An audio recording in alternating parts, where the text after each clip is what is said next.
कृष्णा, राधे राधे, जय श्री कृष्ण। आप सभी को छठ की हार्दिक बधाई और शुभकामनाएं। श्री भगवान ने कहा मुझे मन लगा, श्री भगवान ने कहा मुझे मन लगाकर सदा युक्त चित्त होकर के परम श्रद्धा से मेरी जो उपासना करते हैं वो मेरे मत में सबसे उत्तम युक्त अर्थात योगी हैं, जो अनिर्देश अर्थात सबके मूल में रहने वाले, अचल, अव्यक्त, सर्वव्यापी, अचिंत्य और कूटस्थ अर्थात प्रत्यक्ष न दिखलाया जाने वाला और नित्य अक्षर अर्थात ब्रह्म की उपासना सब इंद्रियों को रोककर सर्वत्र संबुद्धि रखते हुए करते हैं। वे सब भूतों के हित में निमग्न मुझे पाते हैं।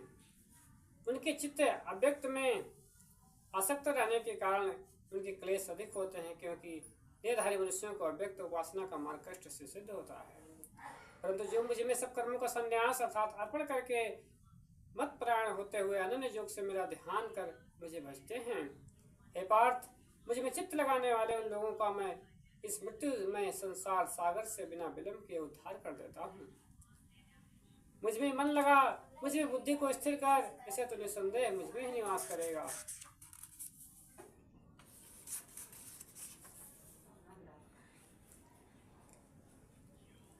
अब इस प्रकार मुझ में भली भांति चित्त को स्थिर करते न बन पड़े तो हे धनंजय, अभ्यास की सहायता से अर्थात बार बार प्रयत्न करके मेरी प्राप्ति कर लेने की आशा रख। यदि अभ्यास करने में भी तू असमर्थ हो तो मदर्थ अर्थात मेरी प्राप्ति के अर्थ यानी शास्त्रों में बतलाए गए ज्ञान, ध्यान, भजन, पूजा पाठ आदि कर्म करता जा।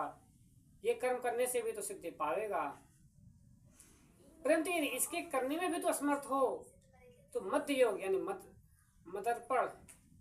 मद अर्पण पूर्वक योग यानी कर्म योग का आश्रय करके यथात्मा होकर अर्थात धीरे धीरे चित्त को रोकता हुआ अंत में सब कर्मों का त्याग कर दे, क्योंकि अभ्यास की अपेक्षा ज्ञान अधिक अच्छा है। ज्ञान की अपेक्षा ध्यान की योग्यता अधिक है। ध्यान की अपेक्षा कर्म फल का त्याग श्रेष्ठ है और कर्म फल के त्याग से तुरंत ही शांति प्राप्त होती है। जय श्री कृष्ण। आप सभी को भगवत गीता सुनने के लिए धन्यवाद। जय श्री कृष्ण।